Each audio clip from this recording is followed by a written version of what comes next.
தமிழக அரசு விவசாயிகளை தொடர்ந்து வஞ்சித்து வருவதால் தஞ்சாவூரில் சுயேட்சையாக போட்டியிடப் போவதாக தமிழ்நாடு காவிரி விவசாயிகள் சங்கம் சார்பாக அறிவிக்கப்பட்டுள்ளது.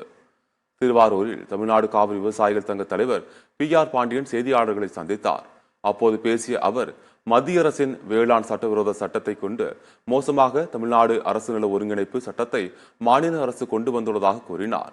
பல்வேறு வகையில் விவசாயிகளை ஒடுக்கி அவர்களின் வயிற்றில் அடிக்கும் செயல்களை தமிழக அரசு தொடர்ந்து செய்து வருவதாக அவர் குற்றம் சாட்டு தெரிவித்தார்.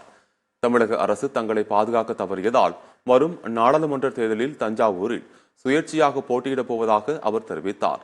தமிழ்நாடு காவிரி விவசாயிகள் சங்கம் சார்பாக செந்தில்குமார் வேட்பாளராக களமிறக்கப்படுவதாக PR பாண்டியன் அறிவித்தார். சங்கத்தின் சார்பில் முதற்கட்டமாக காவிரி டெல்டாவில் தேர்தல் களத்தில் அதிகார போட்டியில் களமிறங்குவது என முடிவெடுத்திருக்கிறோம். தஞ்சாவூர் பாராளுமன்ற தொகுதியில் முதலில் தமிழ்நாடு காவிரி விவசாயிகள் சங்கத்தின் சார்பில் தஞ்சாவூர் மாவட்டத்தை சார்ந்த காவலூர் ஊராட்சி மன்ற தலைவர் செந்தில்குமார் போட்டியிட இருக்கிறார்.